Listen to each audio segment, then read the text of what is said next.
And we're live with another Freedom Friday with Sharif Mekki, longtime educator, principal, Black freedom fighter, freedom fighter, and your boy, Sea Breezy, Chris Stewart in the house. This is another Freedom Friday, and you are not free, which is why you are here, and you are still fighting for your freedom. Appreciate you joining us this morning. Today, we're going to talk about something that is a topic of great interest to me right now, because for the longest standing time, we have talked about this concept of the achievement gap. Matter of fact, achievement gap as a concept is older than I am, I think, and goes back decades and decades and decades, but only in recent times, I would say during the No Child Left Behind era, when public school teachers, their unions, and others started resisting accountability. So to resist accountability, they resisted the instruments that would tell us that there needed to be accountability. And the instruments were the tests, the assessments that are given to students and have always been given to students for the longest period of time, and the outcomes, the results of those. Before there was widespread publishing of test results, and before those results were being used to hold teachers accountable, hold schools accountable, hold school leaders and state leaders accountable for the outcomes, before there was accountability for the results, there was no problem. There wasn't much argument. I've searched the record and haven't found a ton of arguments, except for a continual drumbeat to make the tests more and more objective, more and more fair over time, but not a wholesale disregard for the tests or for what the test results were telling us, because that was the main hammer that we used to fight the system when we would sue school districts and states for inadequate education or inadequate education funding or anything that would look like a civil rights lawsuit in education. The first thing that attorneys would do is have researchers pull the test results to show the inequities in the system. It's only in recent time that there's been a very clever, powerfully misguided concept coming out of academia from our talented 10th who have too much time on their hands to talk to each other, that this new narrative was developed, that even mentioning the fact that there are gaps, no longer does that help us discover where in the system we should attack and intervene. No. Even talking about it is racist now. It's racist, and we should just stop talking about it. We should rename it. We shouldn't call it the achievement gap. We should call it the opportunity gap. Okay. So when you change it semantically from the opportunity gap to the achievement gap, I need people to help me understand what materially changes for Black students in classrooms where the teachers can't teach, where they don't understand how to teach reading or math. They don't have the science behind it. They have powerful biases against our kids. They don't believe our kids are as capable as they really are. They don't identify them for gifted and talented. They identify them for special education services. They think very little of our students. How does renaming the achievement gap to the opportunity gap make a material difference in the policies, the structural policies that keep our kids in schools that can't teach them? So, what should the Black liberationists think about the achievement gap? My brother Mekki, we are here to talk about this morning. What's your first impression? I should say too, there was an article that we're jumping off of or using as our jumping off point. Is this article in the 74 called "The Achievement Gap Has Driven Education Reform for Decades." Now some are calling it a racist idea. And Mekki, you have read the article, seen the article. So what's your first impression here? Yeah, I think my first impression is, again, how does this, I think people spend a lot of time, with names and titles and shifting it. And I think we're going through, as part of the uprising, renaming a lot of different things, schools and statues and, removals and buildings and all of that, and as that's happening, I'm like, that's cool. but be wary of, shifting names, and, things don't change for Black children. And 20 years from now, we're looking like, hey, that was a moment. We got a lot of buildings full of kids that still can't read, but it's named after Frederick Douglass. Frederick Douglass School of Illiteracy. Yeah. I mean, you go through, wow. I think, somebody said this years ago, like you can go through plenty of places, and they were talking about DC back in the day, where it would be named after someone. It would be named Dr. King, or whatever city it is. And people fought and got the boulevard name changed. Mm-hmm. And it's typically in still an underfunded, where there's a Black white wealth gap, and that those areas are still oppressed, marginalized, and disenfranchised. And so I think some of it, when I think of it from my practitioner lens, I ain't got time for this. Mm-hmm. As a principal, as a teacher, I ain't got time for none of that. I have a child in front of me that I'm trying to get from point A to point B. And yes, there's a gap between where he wants to be, where his family wants him to be, where I want him to be, where he wants himself to be. Right. And so I think that gap, however you describe it, and intellectually, yes, I didn't, when my children were born, I got 6 kids. None of them did I say, hey, you know what? I want you to catch up to white people. That wasn't that. No, that never crossed my mind. That's not how it crossed, the mind of a teacher. But I think there was, as you said, there's a thing about accountability somewhere in there, because I get nervous because I've had this argument with a couple of folks in the past. And, one thing I say, like, hey, what have you built? You're like, oh, I don't want to do this. I don't want to call that. You're chasing white. I'm like, at the end of the day, how are you measuring whether the kid can read or not? Let's start. At the end, that's the fundamental thing. If Frederick Douglass says, that's the school is named after now, said, you know what, education makes a man unfit to be enslaved. What are you doing to put that word into action? Mm-hmm, mm-hmm, mm-hmm, mm-hmm. And the answer is nothing, probably in a lot of cases. Because I think it's these are conversations that so here's where I can appreciate. Years ago, Gloria Ladson-Billing, GLB, said, don't just talk about this, talk about the academic debt. The education debt, right? Yeah, I'm like, I'm all for that, because then you're holding everyone accountable, right? You're holding state legislator, because it's easy for a state legislator who's racist as hell sitting in there like, yeah, look at Philly. They can't, we don't need to give them any money.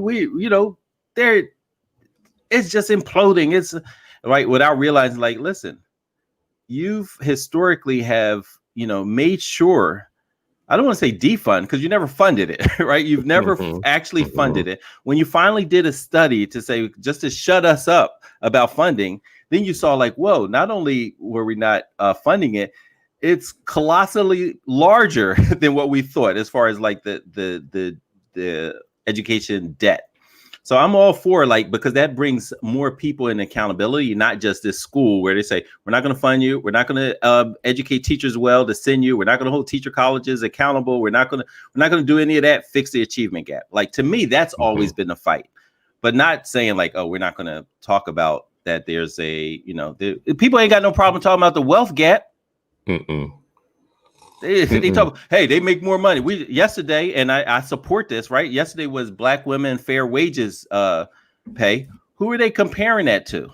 Okay, now, but think about that for a second. When we talk about the wealth gap, we don't say, well, we should call it the opportunity gap, because the wealth gap makes people think that poor people are causing their own poverty.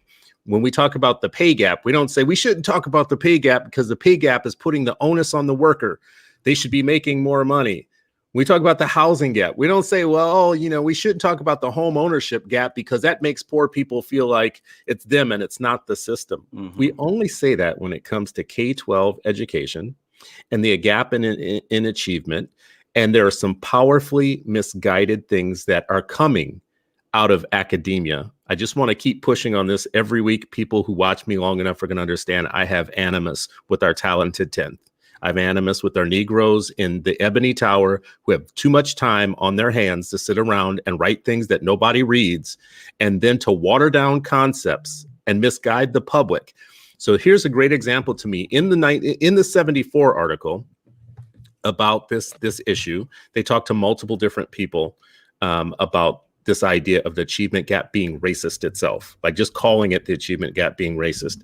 That stems from new research that basically says if you keep talking about the achievement gap in snippets and sound bites, it makes white people watching that have an inflated sense of self and a negative stereotype about Black people and their achievement.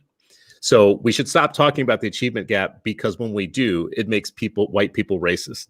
Let's see, the first thing that I need to say about that is you can never point to one thing and say that thing makes white people racist, right? So like pointing to test scores, pointing out the fact that there is a gap between whites, Latino kids, Asian and white kids, and oh, by the way, Native American students, American Indian students, and other groups. Just pointing that out can't be said as the thing that makes white people racist, right? Because before we started doing this testing, we had problems with racism. But here, I have something loaded up because Ibram X. Kendi is the newest, I think, kind of sage of white people that don't want to be racist. So every 5 weeks, they find a different academic who says the things that they want to say, who makes them feel as though they've learned a lot and that they've become better people. And this is a great hustle. People watching it are not going to appreciate me calling it a hustle. So let me be fair and just say there is something to be said and good things to be written about all of this. Sure. But here's his article that's linked to in the 74 that says why the academic achievement gap is a racist idea. And it says standardized tests have become the most effective racist weapon ever devised to objectively degrade Black minds and legally exclude Black bodies. So let's just talk about this for a second. So this entire article written by Kendi lays on a bed of lies, and it's dishonest from the beginning to the end in so many ways that I won't have time to do it here. But I will tell you, if you are reading this and you are not somebody who is steeped in this and care about education every day and think about it, you would just take this for gospel. You would suck it down and you would say, this is a Black academic who's got a pretty Black name, who's written a pretty Black book, who tells me that testing is racist, calling it the achievement gap is racist, whatever. He says in here that his main argument, I think in here, that I should just point out and move on, that is wrong, is that he lumps all standardized testing together. He doesn't make a difference between a cognitive test and achievement test. He doesn't educate the reader on the difference between an IQ and cognitive test and the tests that were linked to eugenics and the test that basically just test what you have been taught, right? Mm-hmm. So because he conflates all of those together, it's all into standardized. It's all to standardized testing. He doesn't make a difference between the LSAT and the ACT and the SAT. Just the SAT and the ACT are on two different camps. The SAT can be called fairly, I think, called an intelligence test, an IQ test, and a cognitive test, which in many ways just measures your innate ability. An achievement test doesn't measure your innate ability. It measures what you have been covered, what content has been covered with you, and did it land. So it's basically indicting teaching, not intelligence, teaching. What have you been taught? By keeping the public ignorant about the difference between an aptitude test, an intelligence test, an achievement test. By doing that, our Negroes in the talented 10th are abusing the public intellectually, and they're doing us harm because an achievement gap is a term of art. Calling it the opportunity gap would require you to have a test called an opportunity test for you to measure a gap in.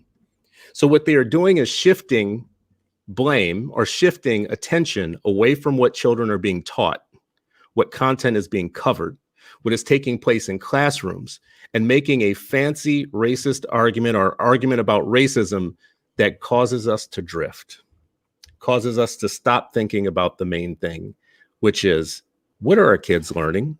What are they being taught? how well is it being taught? Is it landing? Is there a difference in the way that our kids are being taught and it landing versus other people's kids and it landing in their classrooms? All the most essential questions. All right. I just had to throw that out there, Elmeki. You told me to cover it a little bit. Yeah, no, I think it's important. And I think, this whole idea of conflation, I think is absolutely important. And when you look at, eugenics, when you look at, the formation of IQ tests and how, there's a deep racist roots in history in that, yes, we should have that conversation, right? And I agree with you. Another conversation is, did changing the name of this, is Raheem going to read better? Right? Like, so we can call it just nothing. Let's just not call it anything. At the end of the day, what practitioners need from the theorist, because I think that's the problem. Like, too many people are paid significant amount of money to come up with theory that doesn't really impact students. It's stuff that people talk about at coffee day. People with privilege end up having this conversation. The parents and grandparents that I served, they're not in this conversation. They don't give a crap. They're like, yo, the last school that I went to, not only for me as an adult, it didn't do right by me. I don't care what you call it. I'm underemployed. Mm-hmm. I have less choices and options in my life, and I pass that down to my children, because you know what? That same damn school that I went to in that neighborhood, or I went across the city, and I might as well have been in the same neighborhood, because it's the same issue, right? And so to conflate the two, because I think all of this still stems from people want to sign up to teach Black and brown and poor kids, but they don't want to be held accountable for what they learn. I want to teach, but don't ask me about what they learned, because people are still in their head. As long as I show up and I talk and I say this and I say that, because that's closer to the theorist, right? You have a teacher who's unprepared, who comes to the school and they just talk. They talk all year about, I love you. And and the man's going to do this and the man going to do that. And da, da, da, da. Hey, how are they actually better readers? No, listen. Reading's racist, what I mean? Like, learning to read is racist, right? Like, and so to drink a cup of water, as you said, to say like, this is the cup. I've been drinking gallons and gallons and gallons of racist water, but this is the cup that is the problematic. No, it's the whole system, right? And so some of this is, there's a root as big as the the largest tree, the sequoia tree or whatever, right? Like, we're pruning branches. Yeah. We're pulling off leaves and saying, this is going to fix it. It's the roots, dummy. It's the roots. I love that saying, like you can't keep pruning the leaves off of a tree and feel like you've uprooted it, right? But that's what theory is, right? Because we can we can argue about this at a daggone cocktail party. Anything that people argue at cocktail parties, I usually just like, yo, shut up, right? Like, you know what I mean? Either couch it in there and say, this is a discussion for this. People aren't talking about how to get Black kids to read better. No, and they're not and they're not looking to the science to figure out what that is. They're doing emotional things. They're doing emotional things. So my problem with the Kindys of the world, and even the Gloria Lanson Billings of the world, and most of the Julian Helig Vasquez's, the people who spend all their days in academia creating clever arguments. That basically what they do in essence is they provide cover for the inequities of the teaching force, the K-12 leadership, the K-12 system. They what they do over time is they create what sound like to be racially provocative, Afrocentric, liberationist ideas. Yes, the emotional stuff. But all they're really doing is providing cover for their brothers and sisters, or their sisters and brothers in the K-12 classrooms. And we should be real about this, Sharif. They're all part of similar unions and a similar polyglot of people, right? So these professors or whatnot try and act like they're part of independent institutions. It's a continuum of teachers and educators who are talking to themselves.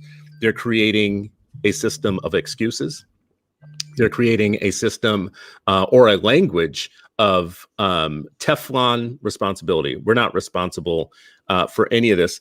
But my biggest problem with it is they're supposed to be educators. They're supposed to be educating the public, and they're actively making the public dumber. Let me add, just to nail this point home. When you look at something like what Gloria Ladson-Billings and the critical race theorist and the others who are using emotional arguments, and they talk about standardized testing, how much are they doing to show the public the difference in kinds of tests when they say all the tests come from the eugenicists, right? Mm-hmm. They all do. Look at this group here. These are all IQ tests, right? That all have different histories and backgrounds and reasons for being used and purposes. And you can argue that many of them are good, bad, or whatever, but you would have to argue that.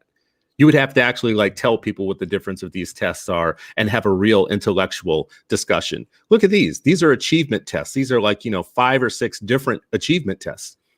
If you wanted to educate people and you're an educator and hire learning educator, you would have to actually have a real discussion with people about what these different tests measure, how they work, whether they're good or bad, but you would have to actually dig into it. You couldn't just wholesale put it all into one bucket and say we shouldn't have tests.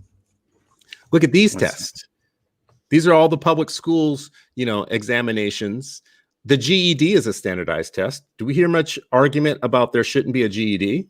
Right? It's a standardized test. It's coming. Well, no, it won't come because it doesn't have any accountability to it. As a matter of fact, it's a safeguard against accountability. You don't learn in high school? Well, you have this alternative test that you can take to demonstrate that you should still get your diploma. Well, that's actually a good test for them. They actually like that. They don't tell you the difference between the ACT and the SAT is that one of them really is more based in cognitive ability, and the other one is really based in what you have learned. Like your content, the content that you have covered. Look at all these different tests. I took the Iowa test of basic skills years ago as a kid. At some point, it changed to the California achievement test nationally that people were taking. I don't want to just go on too long about this, but you can't have an honest conversation about testing and gaps if you're not going to educate the public about the test, what they're for. Is anybody talking about changing the LSAT right now? Well, lawyers aren't, because they want there to be a professional standard that everybody has to pass to be able to get in. Do you want to change the test that pilots take? Let's not call it, the can you land a damn plane test. Let's call it, the opportunity to crash test, right? Right. And then let me find out which airline is using the opportunity to crash test so that I can make sure that I never buy a ticket on that damn airline. I mean, come on, man. I mean, I do think, it's easier to tap into people's emotions, and we see it now. This is my one critique of, actually Dr. Kalila Harris said this, she posted this the other day. People got their woke shower caps on. Something like that, but and you see it, everyone saying this and that. And when you look at it, is it a deeper substance? And I'm all for rhetoric. I think rhetoric plays a absolutely important role in what we do, but it can't be devoid of actual brass tacks. How do kids learn? How do they achieve? What's stopping them from doing it? How do we better prepare teachers? This conversation is, if it's devoid of that, then it's problematic, because to simply just conflate everything, not only just tests, but just how people are thinking. In 26 years, I can guarantee you, I not one time walked in and looked at a child and said, the reason your condition, your reading level is your fault. Mm-hmm, mm-hmm. The achievement gap never inspired me to think to put the blame on the kids. Now, I gave kids, I pushed them, I challenged them. I was like, hey, this is the right way. That's the wrong way. Hey, yes, you're going to have to work harder than you ever thought. Yes, all of that. But that was tools to navigate. It wasn't, this is your fault that you're 3 grade levels behind. Because I know with absolute certainty that is not, but when you look at, so then what do people want to do? Because some people are like, just grades. You look at the amount of grade inflation where you can leave school with A's and be illiterate, right? Or when you look at how people, again, are prepared, right? And so then you're not held accountable. then it's very easy to start talking about something else. Like a lot of this to me is red herrings. They're distractions. They don't want you to say the dirty A word, which is accountability, right? And they want to talk about all this black love and all this. You know what? You know what love is? Love would have brought your ass home last night. Right? Love would have made sure that you prepared you were prepared, that you professors, academia, ebony and ivory towers, that you were prepared and you said, I'm going to be held accountable, for the teachers that leave my institution. I want to know how they do. Just look at that. How few teacher colleges will make it public, put it on your material, your website, the banner, and say, yes, we believe we are accountable for K-12 outcomes, because you know what? We're the ones sending the people leading the classrooms. Yeah. Instead of that, they're talking about let's change the name of this and that and this and that. Like Achievement Gap never made me blame a single kid. Achievement Gap made me say hey, we have work to do. And there are a lot of people accountable for the gaps that exist. I mean, in the history of talking about the achievement gap, it's only in recent times that there's this fancy argument being made that it blames the kid. That never was it was always used as a way to audit the system. And audit the teachers and the classroom and the curriculum and the pedagogy and the strength and the power of teaching, period, is what it was about. At some point, some clever communications consultant reframed that to tell our own people, here, suck down this cultural suicide, kill yourselves, which is stop measuring what the system is doing because it's just racist. We shouldn't be talking about these measurements and the outcomes of these measurements and these gaps. Let's just reframe it in a way to where we don't have to look in the classroom. See, when you reframe from the education and the academic gap to the opportunity gap, this is one of the things that transition does to you. The academic gap, the achievement gap, makes you ask questions about what kids are learning, how they are learning it, what are the outcomes, what are they being taught, what is the pedagogy and the curriculum. That's what's behind an achievement gap. It's a school-based conversation. Partially, it could be a home-based conversation also, but a school-based. When you move it to the opportunity gap, you have to start asking questions about what can we do to fix poverty? What can we do to make sure that every kid has 2 white college-educated parents? What can we do to make sure that the family structure and the economic opportunity of neighborhoods and all of those things, which are important things, it's not the same discussion though. It's a nice artful transition from let's not talk about the classroom, let's talk about the broader society, which I want my political leaders to talk about the broader society. I want my educators to talk about goddamn educating our kids. Right? Like when my it's like going to a podiatrist for an oncology problem.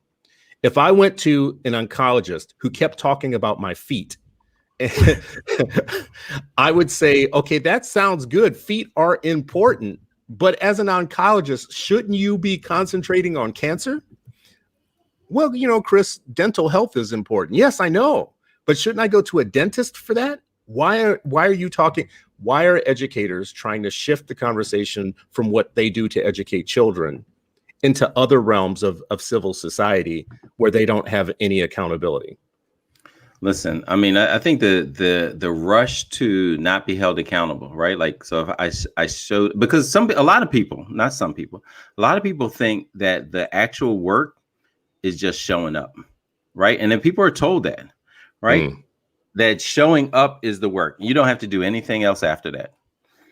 And so if you have that framework and you show up to children that have, their communities have just been devastated and are not treated as if it's, thousands of human beings living there, by those political, I do think you have to have, all groups accountable. Like it has to be a collective accountability. But I agree, and you should be able to do both. Like I can address issues around housing because it impacts my school. So for example, here's a small example. I was a 7 to 12 building, right? When the elementary school that my sister was pulled out of, because my mom was like, this school is horrific. We had just got back from Iran. She put her there and was like, oh no, this is not education. This is warehousing Black kids and destroying Black minds. and curiosity, and that, like you can almost see as the kids go over their eyes start glazing over, and then they just start pulling out, well before they exit formally, as once they get older. There's a reason for that, right? And so she pulled them out. So eventually that became a turnaround school. And so we're like, bet, this is K to 6, we're 7 to 12, like this is going to be amazing. The kids that were there, K to 6, absolutely. They had the foundation and they were able to hit our doors and run with it. But what we found was all the things that outside of school were still impacting. If a landlord decides to raise rent by $100, that means a lot of parents got to move. Like that is at that level of, of realness. Everybody talking about being real, like that's real. The folks who are theorizing this, they so far removed from that reality, right? And so what we would get, the amount of kids, so let's say 100 kids, only 10 of them had been there from K to 6 because of how much they had to move. And what is that? Those are the forces outside. Those are the politicians with low wages, with no rent support, or at least managing how quickly it spikes. So it was only 10% who ended up getting this this continuity. Other kids were they're moving all over. We're talking about mobility. Like, man, that impacts your school. It impacts your learning. But at the end of the day, when they get there, I didn't say, well, this is your fault. Like, you shouldn't have moved so much, or you shouldn't have did this. It's like, oh, we're all in. And you know what? We are held accountable. We are accountable. It's the same thing with the no excuses. People hijack that. And now it's a bad thing. Everybody wants to, Mastery is like, oh, we can't say no excuse. I'm like, listen, if I was still a principal, guess what Shoemaker would be? We would still be saying there is no excuses given when you're talking about educating Black and brown children. But they want you to be pro excuses. Yeah, that's actually the narrative is pro excuses. It just makes me mad because my great grandma, who was over 100 years old, is the first person I heard say, "Don't make excuses." Right? It wasn't a charter school that used to tell us excuses are the tools of the weak and incompetent, used to build monuments of nothingness. Those who excel in it seldom excel in anything else but excuses. That wasn't no daggone ed reformer that told me that. That was my grandma. You know what I'm saying? So, like, I think it's easy to hijack things and start talking about, at the end of the day, are kids learning more? And forget, don't call it the black-white achievement gap. Call it the gap between them and their God-given potential. At the end of the day, you're accountable for making it happen. Yeah. I mean, I think people listening to this won't follow like the origins of where these narratives come from, though. Like you just mentioned, no excuses. No excuses for the longest time in the inception of what that concept meant was about the adults in the schools. It wasn't about the kids. And at some point there was an effort made to reframe no excuses and no excuses charter schools, for instance, as it being about a punitive broken windows concept for kids and discipline. And if you ask yourself, where did that come from as a concept, you would have to go and research and see when you first see that narrative popping up. And I guarantee you that when you trace the origin of the conversion from it being about the adults in the building not having any excuses for getting kids across the finish line, to it being supposedly about the discipline of the kids and zero tolerance and broken windows, I bet you when you get there, when you find the origin, you would land at people within the institution who are attempting to create narratives on purpose that take the heat off of them and their own accountability. And I'm going to point out, unions do this, and they hire people. They have long-term communications consultants. I'm in communications. I know what they do. And they spend long periods of time hiring and contracting people in higher ed and people in communications to reframe these issues to be used against reforms that put schools on the hook for achievement and for outcomes.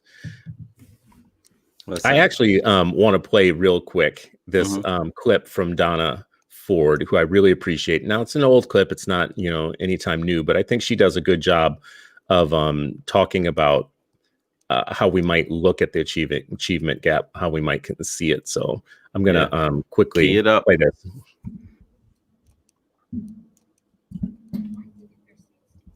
Oh, hold on. It'd be nice if you guys could hear it. All right, here we go. Achievement gap between students of different races? A lot of explanations have been given about why the achievement gap exists. And it primarily exists between Black students and white students and between Hispanic students and white students. And you can place those variables in a couple of categories. One category is what takes place at home. You know, what are the parents doing that might contribute to the achievement gap? And then the other one is what takes place at school in terms of contributing to the achievement gap. At school, lack of rigor is the number one variable, according to research, that contributes to the achievement gap. And lack of rigor is fundamentally about teacher expectations. Even if you have solid curriculum on paper, the school district has done spent a lot of money and a lot of time designing its curriculum. When it's actually implemented, that's when it matters. So if you're a teacher who has low expectations for children who live in poverty or low expectations for culturally diverse students, then you will deliver low quality instruction. Also, things in the school related to resources like teacher experience, teacher credentials or quality, it will be called, computers in the classroom or lack thereof, the learning environment not feeling safe for students. Those are some of the top reasons that the achievement gap exists, at least from the school perspective. Then when it comes to the home, you have perhaps families not being as involved in school as they need to, or just not being around, their presence, not being around the kids and controlling or overlooking, what they're doing, how they're spending their time, not reading to the children or not having them read, letting them watch too much television, meaning not monitoring what they're watching on television. And then from the health perspective, we look at lead poisoning, we look at low birth weight, and then you look at hunger and nutrition as well. So there are at least 14 major variables that again fall into the school category, fall into the home category that contribute to the achievement gap. I mean, talk about a much more nuanced idea about what the achievement gap is and where it comes from. She talked about school-based factors, home-based factors, and societal factors, which is a better, for me, in terms of academic people, it's a better, more informative way of helping the public understand an issue.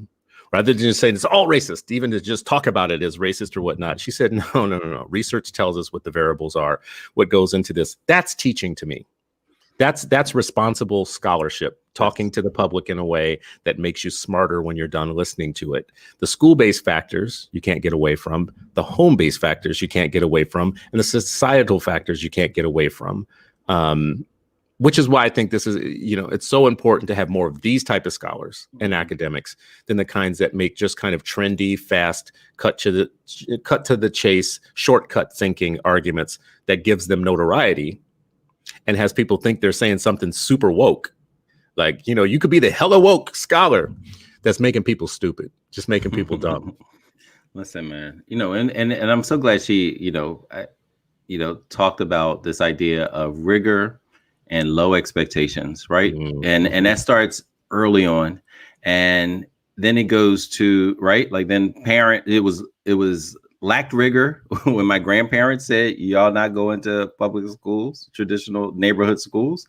It lacked rigor when my parent pulled my sister out of Mann Elementary School around the corner from her house and was like, no, you can't do this, and she started homeschooling, right? So that lack of rigor, the low expectation, the racism, right? That's, at the end of the day, there's so much racism inherent in this. And when you talk about low expectations, I guess how it's pilferated the most is through unstandardized tests. Mm-hmm. When you talk about low expectations and lack of rigor, look at the unstandardized tests that your kids are going through. That's what I want, people to talk about more, right? Not, the Pennsylvania Department of, right now there's a whole lot of talk about cancel the state test, we call it the PSSAs, right? And my thing is but people are still going to be given racist based, low expectation, unstandardized tests, and nobody's talking about that, because that's what's measuring. You know what? I ain't teach nothing, And now I'm going to make sure I assess in a way that, doesn't show nothing. Okay. And so that cycle just keeps continuing, right? And then you get this grade inflation on top of that. Like, you got an A and not learning nothing. That's what a lot of these report cards are. You got an A and not learning jack. Mm-hmm. But you did good at it. Did good. And you know what? It's hell of woke. We got the hashtag and all that kind of stuff. And I would say, and I'm saying this from a person who participates in the states, analyzing the state tests. Right. So we go to every year we sit and we go through, suggested items, field testing, all of that. And we're looking for biases in it. Mm-hmm. Right. And as I'm looking at it, I'm like, I want my child to know this. Yeah, I want my child to know this. And so we make sure we're addressing, like, if it's too much boy, is it like girl, is it black and brown sounding names, like we go through all of that. We try to make sure that it's not stereotypical, like the girl is always not doing this type of job and is always demand. Like, we're going through all of these things to see what are all the different type of biases that may be that folks who written or pulled passages may have, right? Mm-hmm. That's what we're doing. But as I'm reading, and yeah, we make plenty of changes. But at the end of the day, I'm like, I want my 6 children to be able to do this math. I want them to be able to analyze this piece of writing. That's not what the rhetoric folks are talking about. No, but I think you're just giving kind of a more pragmatic way for parents in the public to look at these things and discuss them. Get out of the emotional rhetoric and do what you just said. There are practice tests in your state. You can go to your state Department of Education website. You can look for the practice tests of the tests that are given to your kids. You can look at passages from those tests, and you can ask yourself, after reading this and after seeing it, is this something my kids should be able to pass and do? And, all the arguments about, the tests are biased and they're racist or whatnot, put all of that aside for a minute and just ask yourself the simplest of questions. Should my kid be able to read this paragraph and figure out what the main idea is and decode it and understand what the words mean and understand kind of like the way that the story is constructed or whatever? And if you say to yourself, no, my kid shouldn't be able to do this at their age and at their grade, then cool. That's up to you. I know that's exactly what I did in being a novice around these things, but being, I don't have a PhD, but I have KIDs, right? So I've had to actually look into these things for myself. And that's the type of question I'd ask myself. Do I think that my specific children should be able to read this passage and tell you what the main idea is?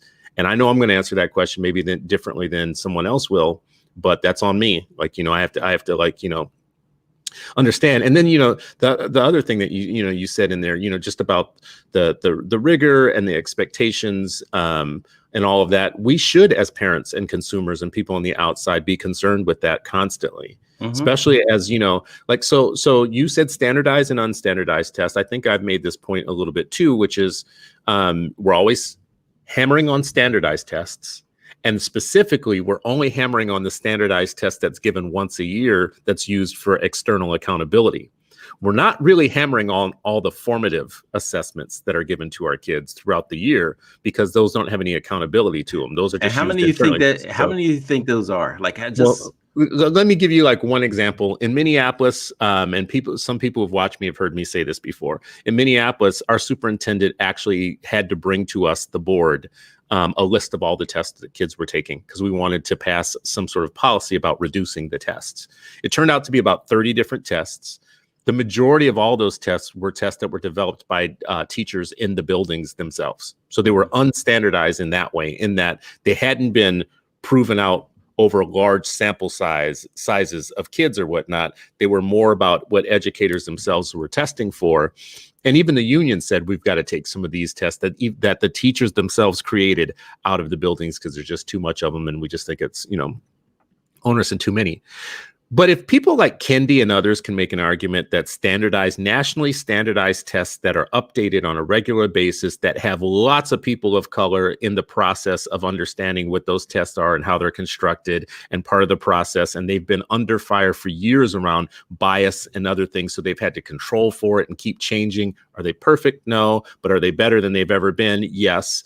Now match that against individual tests made by 3 million individual teachers who are mostly white women teaching kids of color. Now think about the asynchronous racial dyad between a white woman teacher and a black male student in this world and in this history that we've had in education, this context. Do you trust that individual person making the tests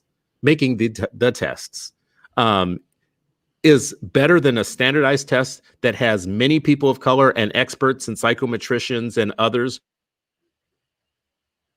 working together, sample sizes? I don't.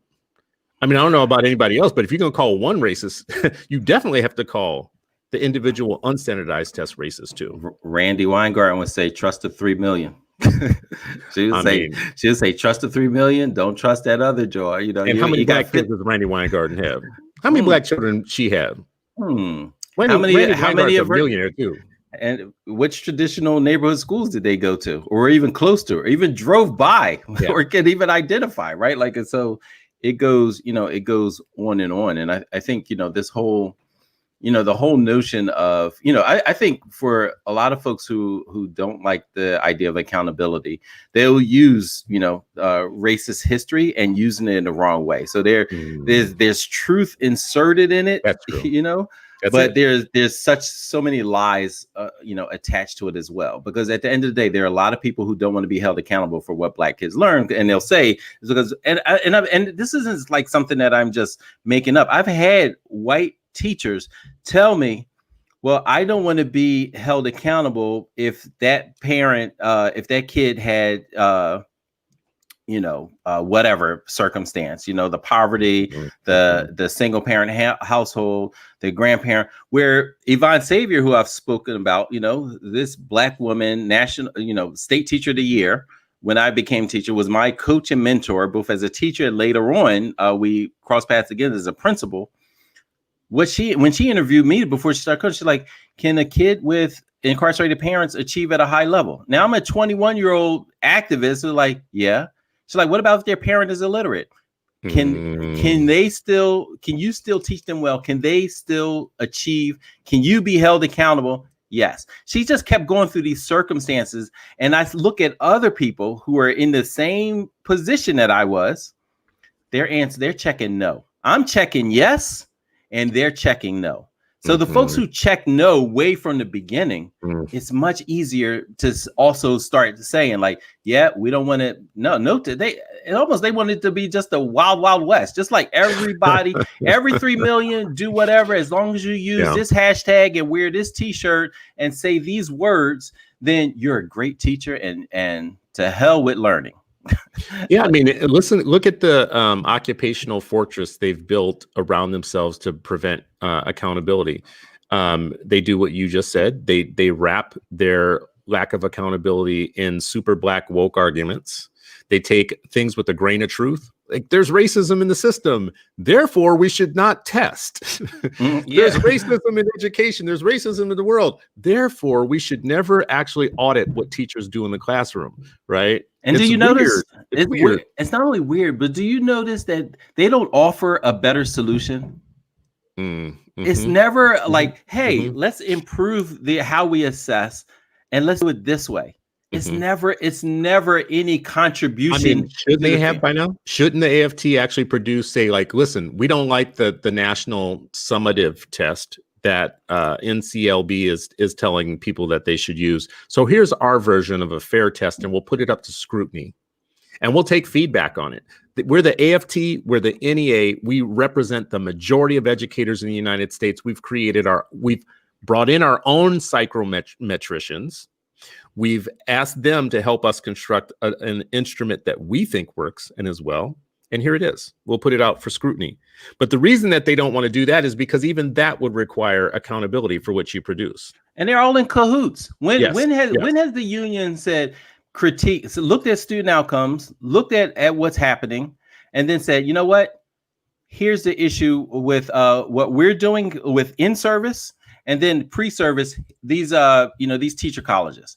Send me that, that speech, where they're saying like the teacher colleges are inherently dropping the ball and preparing the 3 million teachers. Send me that, because that's what I like. Everyone's talking about all the other things. And yes, there's structural racism, but let's not forget that some people actually reinforce racism in their classroom and then at their dining room tables. I mean, well, I'm not gonna argue with that. Hey, let me jump quick to this. Years ago, I led an organization called the African American Leadership Forum. And the African American Leadership Forum produced a report called Crisis in Our Community, Closing the 5 Education Gaps. Now, this was our attempt at trying to make sense of the fact that in Minnesota and Minneapolis, specifically the Twin Cities, that our kids were constantly left behind and had been for decades. And we just attempted to pull together educators and others to help us make logical sense of what it was. Like, what did it mean? And what I loved about this process, even though I don't think that, it was the gospel, it was our effort to get to the bottom of things. The thing that I liked about the educators who came together to talk about this was they broke the achievement gap down into 5 gaps. And they said, actually, when we talk about the achievement gap, we're talking about 5 gaps that underlie the achievement gap. And this became known as the 5 gaps report that we did. The first one was the preparation gap. And this was the gap in achievement. This was basically saying that the gap in achievement has seeds that start before even arrive at school. And we should pay attention to how we're preparing kids to enter kindergarten ready to learn. So all those factors that happen outside of school before you even get the kid to the school are important. And we need to focus on them as a community. That was, pretty easy one to talk about. Parents need to have high expectations. There needs to be a lot of emphasis on child health, maternal health, Head Start programs, and things like low birth weight and others, which we have standardized tests to show us that there's such thing as low birth weight. The second thing was the belief gap. This is clearly the thing that I've spent most of my time talking about, because it came up over and over and over again in our research and the people working with us, that if you had a belief gap, everything else that follows after that is problematic. If there's a belief gap within the adults in the building, and the belief gap roughly was the difference between what our kids are capable of and what the adults in their lives think that they're capable of. And that was, to me, my biggest takeaway was this gap. Moving on, the third gap that they talked about was a time gap. If you are, the way that you use time is going to become very important, and the way that schools use time is going to become very important, right? Yeah. At the end, I want to talk about that. Back to the time gap. Yes. All right. And so, after the time gap was the teaching gap, one near and dear to your heart, right? And basically this goes into the things that, the most important school-based factor in education is the teaching. Is the instruction, who's teaching, how they're teaching, what they're teaching, how they are done, or how they are evaluated and hired and all that stuff. And then the last one, the 5th gap, was the leadership gap.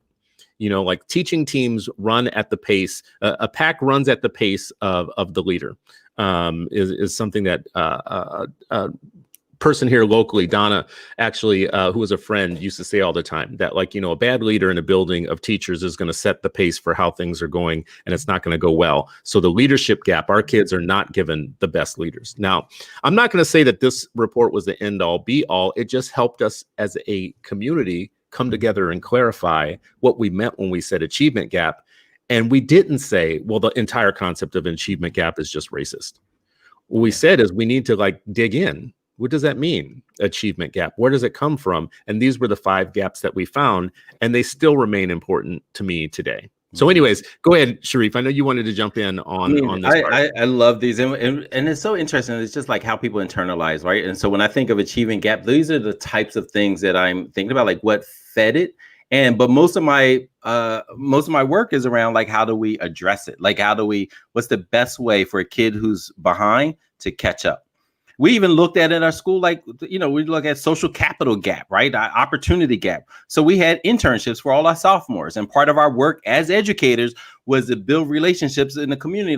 Hey, here's some of the additional skills that we want our students to learn. It's one thing for them to learn it within the school. We need an outside partner where they can go practice it outside of their family and loved ones, right? We need them to be in the community, right? So those kind of things. But it's interesting because, again, it goes back to the rhetoric, and I'm using this term, but just because so people understand, my Hotep people, Right. Like, and I've been chastised by some of my elders because it's, they said it's disparaging comment. And I'm just trying to make sure that people are aware. Like, I'm right now I'm talking to you. Like I've visited places where people who are in that fear, like super hella woke about, Afrocentricity, African-centered learning. What they say is African-centered learning, because I'm like, if you take that, could you build what Africans have built? Would the students, your product, be able to contribute what Africans have contributed to the world? I think not. Right. And so when you talk about like the time gap, I visited a school out of state once, and it was also, led by somebody who's just like, no, everything's racist. This is what I'm doing. The amount of, when you talk about like that time gap and how time was used, the amount, and I used to talk to our teachers about this, like being careful. First 5 minutes, oh, kids need to get settled, so I'm not teaching. Last 10 minutes, oh, bell's about to ring, so I'll stop teaching.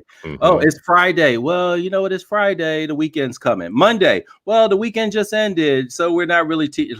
You know what I mean? Like, oh, day before Thanksgiving. Oh, come back after Christmas. Oh, well, they just got back to school. We need to settle in.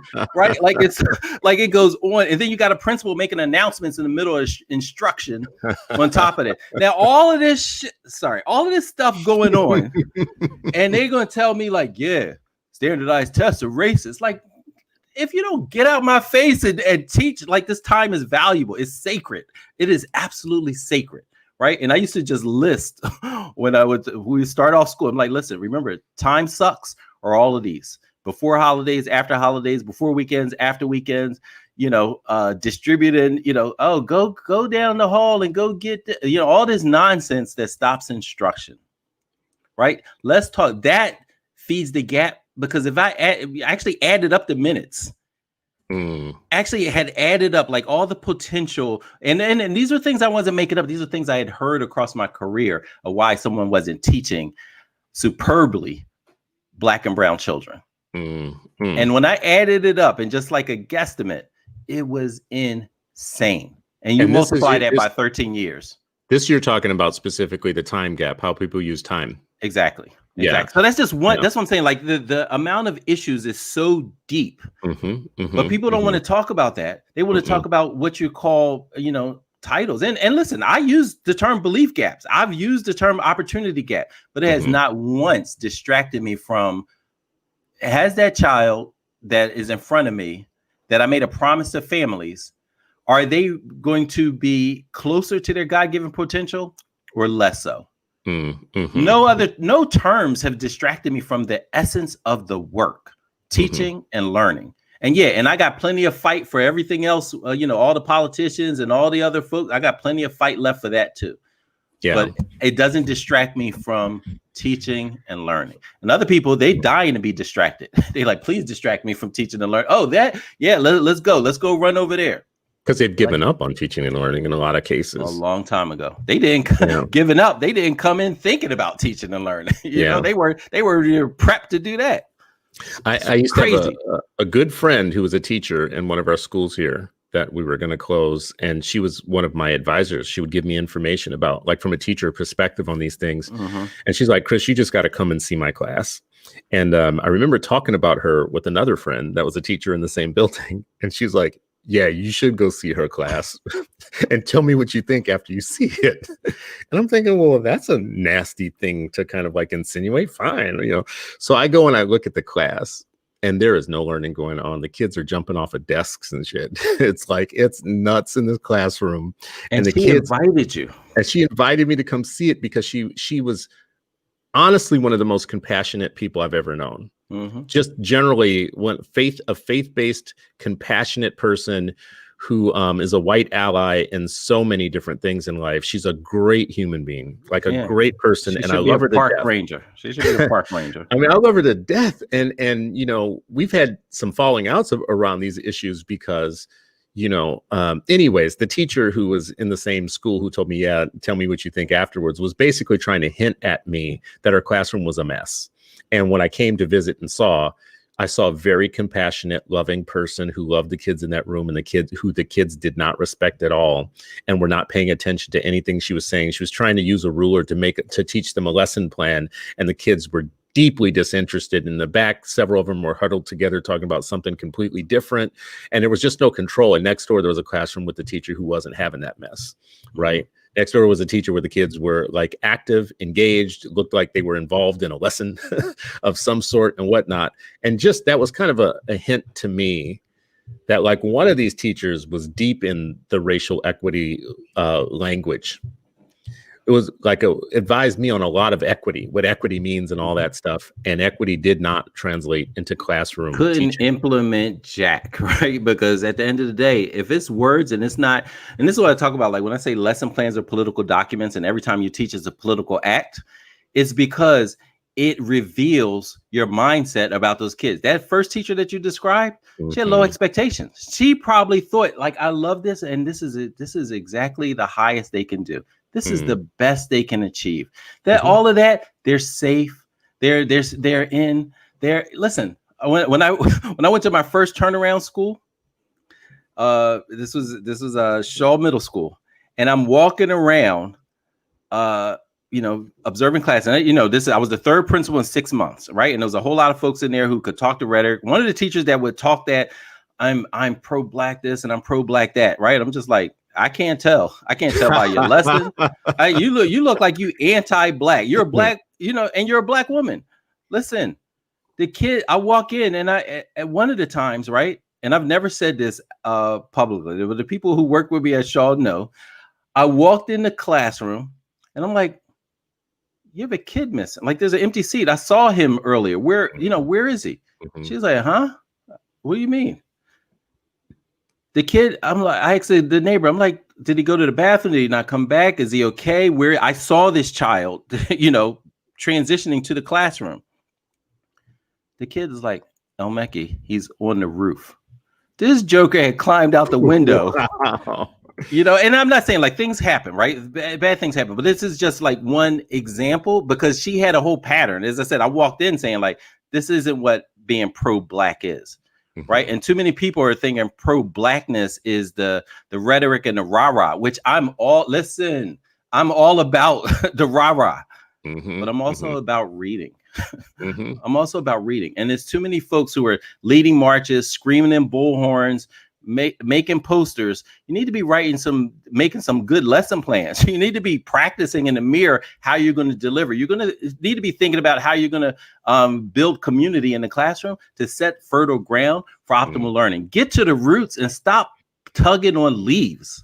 This is like, that's the most important point that I want to get out of all of this. You just hit it. Like you just gave me kind of like my main thing, which is, I don't want educators talking about equity if equity doesn't include everything you just said. What does your lesson plan look like? Is it working? Does it land? Can the kids in your classroom read? Are they respecting you enough to actually learn within your classroom? Like there's a way to talk about equity, which is when you read Kendi's book and you read kind of Emdim's book and you read all these books, the Black Sages that are making you feel like over a weekend you read a book on your Kindle and suddenly you're an ally. But nobody is telling you have to teach. And your level of being an equity freedom fighter is in your results. Like your results is what speaks for how down you actually are, how pro-black you are. Because if your pro-blackness doesn't include Black people reading and being proficient in math and in science and world history and everything else, then your pro-blackness is not helpful to any of us at all. I don't know what your pro-blackness is based on, except for rhetoric and words and kind of like it's a house built on sand, right? Like, and it makes you feel good. It makes you feel good to have all that rhetoric and say all those things. I don't blame these authors and our Ebony Tower folks and our talented 10th from wanting to dig into these issues and use critical race theory to do it. I do blame them for becoming celebrities and making people dumber about the issues and not breaking the issues down in a responsible, scholarly way. And just telling everybody that the mechanisms for holding schools and teachers accountable are just racist. I can't think of a more dangerous idea that unbraids and unwinds everything, all the system that's going to educate our kids. Everything Listen. about the system. I mean, and what we're talking about is like, and again, I use rhetoric. What somebody told me, like, isn't that, don't you think you use much rhetoric? I was like, I don't think I use enough rhetoric. I want you to feel uncomfortable. I want to, what Red Man used to say, I want to, hit you in the gut and daze you with an uppercut. Like I want to do that because I want your attention, because there's a sense of urgency about what's happening. But then after that, it has to be like brass tacks. How do you teach better? For us to use freedom schools and have students who are juniors in teacher colleges say, I learned more in these 8 weeks about teaching than I did in my 3 years in college, in teacher college. Wow. Right. To me, like, so all the rhetoric in the world isn't helping. We're like, in our 8 weeks, like we use hella rhetoric. Like it's freedom schools. We're chanting and cheering and all that. And we're like, hey, this is the best way to start your class. This is the best way to engage students. This is the best way to check for understanding and see if kids actually have learned, right? Because some of y'all talking about, no assessment. You ain't checking even to see if kids understood what you taught day one, let alone day 101. But they hug the kids, Sharif. They hug them, and they got the rhetoric, and they got the hashtags, and they got the posters, and it's all the, they got 100 Malcolm X posters and pins, and kids are no more literate, no better at problem solving, no better at dismantling, right? Like we're supposed to be preparing, training our replacement means that they have all the tools to navigate. So you took a test to become a teacher, you're literate, you've done all these things. How are you training your replacement? Well, we don't know that they're literate. Well, we don't know that. Don't continue, but like, how are you, like, what does it mean for them to have the tools to continue the battle forward? Some of them, this is, you're teaching them words and rhetoric, but not actually dismantling. Because as you said earlier, if they can't take these passages, these racist laws that we're marching against and figure out like, this is how we need to address this. This is how we're going to attack it. What are you doing? Yeah, I think the wokest allies that we can possibly have are good teachers who are effective. Man, that's the wokest you could possibly be. You can shut up about everything else. You can take off the t-shirt, stop wearing stop using the hashtags, stop taking Instagram pictures of the book that you read over the weekend that's by Kendi or Emdem or whoever your black talisman is this week, and actually just teach and do it well. And then when you come to these discussions about how woke you actually are, bring your receipts, bring your lesson plan, bring me a video of you teaching. Show me the outcomes. Yeah, a video of you teaching. Because some of them are like, no, you can't videotape me. Yep. Don't observe me. Don't like what? What I mean, those become like the body cameras for cops. Cops turn off the body camera at times when they know that like things ain't about to go well, and teachers don't want that camera in the first damn place. Anyways, we're at the end here. We could keep talking about this. I think we've had amazing feedback from people watching this, which has been great today. But at the end here, El Mekki, the question that we're going to end with, what's your final say on what should the Black liberationists think about the so-called achievement gap, in air quotes? Yeah, I would say, Black liberationists, if you're looking at achievement gap and only thinking that, this is a way to blame kids, you are around the wrong group. You need to find, your a different squad to do the work in, right? Because Black liberation means that that children are highly literate, that they are our replacements, that they are more equipped to do the battles to come than we were. And all of that takes a high level of literacy, high level of problem solving, and all the other ways that make someone a full-fledged freedom fighter. And so however the rhetoric is, or whatever you want to call it, at the end of the day, are they prepared to fight for freedom for our people? Are they prepared to liberate education? If any of the things aren't talking about that, then you're missing the mark, right? And so, yes, poverty has to be addressed. Yes, housing issues have to be addressed. Yes, transportation issues have to be addressed. Like, I mean, the whole daggone system is racist. You got in a fight claiming to be an educator. So educate. Understand what that means and educate. Trey Johnson wrote a piece, when Black people are dying or are hurting, white people join book clubs. That's the same thing I could say about in schools. While Black children are dying, white folks are joining book clubs, buying books, buying articles, but they're not addressing, when you talk about, like Frederick Douglass said, agitate the system in order to get it. The first system you have to agitate is your own mindset. Agitate that as you're looking at students in front of you who are flailing, right? Like agitate that. I actually can't say it any better. I mean, if you want to be the real teacher, the real woke person, the real ally, what you do in the classroom, I think, is going to be your biggest sign of whether or not you're ready for that as work, like to be the real ally.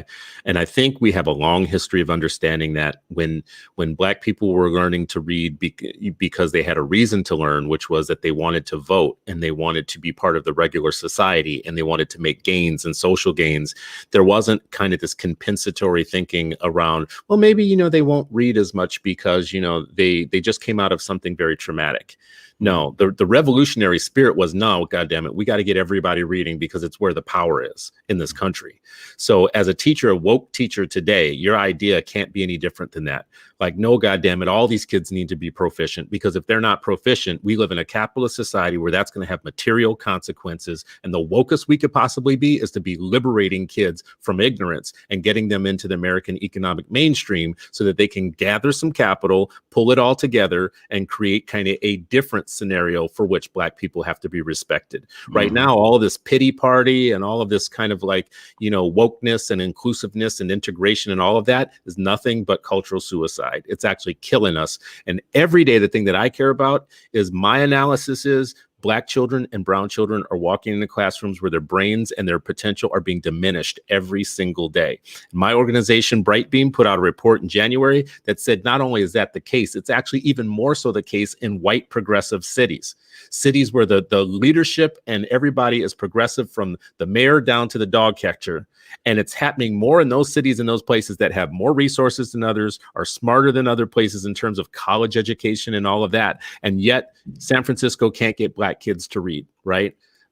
Seattle can't get Black kids to read, right? Portland can't get Black kids to read. All the liberal centers. So they need to start, put down these books. Put down these silly books and these silly arguments that are telling you that even looking into the problem is racist. Even using a test is racist, right? No one is going to tell you that when you're trying to pass the damn LSAT. And if we want Black attorneys, we need to drop this nonsense about like the way to get Black attorneys is to get rid of the LSAT, because that ain't happening anytime, boo. That's just not coming. That train is not coming. So let it go.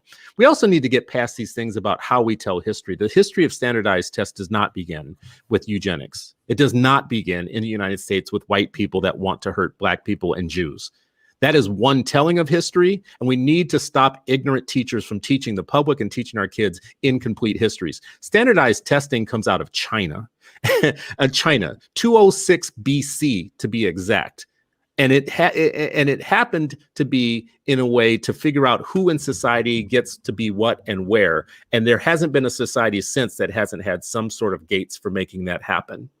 Our strategy for pushing Black people ahead and pushing forward is not to constantly bitch and bemoan about whether or not the tests are fair, but to pass them when we can. Our kids, our 8 million Black children, are definitely capable of much more than we are expecting them to be capable of. They can pass the test. We have to stop acting like the problem is that they can't pass it, so we have to attack the test. No, you can't teach, and your institution can't teach.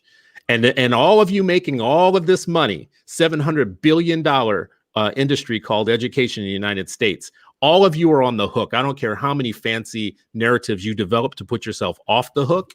You are on the hook, goddammit. And your pensions and your paycheck and your cushy positions within academia and sitting on these toadstools, with this ridiculous kind of job of just creating intellectual product that nobody reads or can use, you're all on the hook still. So stop trying to like whitewash and blackwash us specifically the ones who are blackwashing the dumbest arguments that are most damaging to us, like even talking about the fact that there's a racialized gap in educational outcomes is itself racist, just to talk about it. Anyways, I'm fired up. I'm sorry. I'm going on a whole different show. Toadstool, though? Yeah. Bruh, I mean, they sitting up on the like academic toadstool, puffing out a whole bunch of nonsense to each other that nobody actually even reads or smells or knows nothing about. And they think they did something. Listen, they think they did something. I say it all the time. You know, I've partnered with thousands of families over my quarter century working in schools. They don't care about the stuff, the theory of teaching Black children. They care about whether we were teaching Black children. They didn't care about the theory of it. They're like, we want to know what the outcomes are and what promises are you going to make. And we're just like, you know what, we got to deliver on the promises that we made to families, period. Like, or go home. Yeah, Go that's home. that's it. That's no it. one's gonna fault you for stopping teaching. You if you can't teach, go home. They didn't say like, oh, what did this professor say? What did it? They're like, hey, you know what? What will my kid achieve? This is what I believe that they need. And damn it, Elmecki, you better deliver. And that was my marching order. Humbly speaking. So that's because you one of the real ones, Elmecki. You one of the real ones. You stand in for the real educators of this country. And for those watching and listening to this, you are all the true blue too. Because I'm looking at your comments, I'm seeing that you understand these things as much. We're not having to convince you of anything. You have more information than we do, and you are providing it with each other. So we need to build fellowship and community around the idea that our kids can learn, and that if they're not learning, we need to look at all the factors. But the factors that we for sure can't ignore is where we are investing in them learning. If it's not happening there, which is in schools and in classrooms, that's our first problem. And let's stop getting beyond that. Anyways, this has been another Freedom Friday. You are not free, but that's the reason why we can keep having Freedom Fridays until we are free. We are going to have Freedom Fridays, and do something good this week for your children. If I tell you that the minds of our Black children are being diminished in classrooms, and brown children, by the way, help me do anything practical, one small step this week, and let's build community and fellowship around that idea. Elmecki, thank you again for another week. No, my pleasure. Is great being here. As Dr. Fuller said, liberated, not yet free. So we got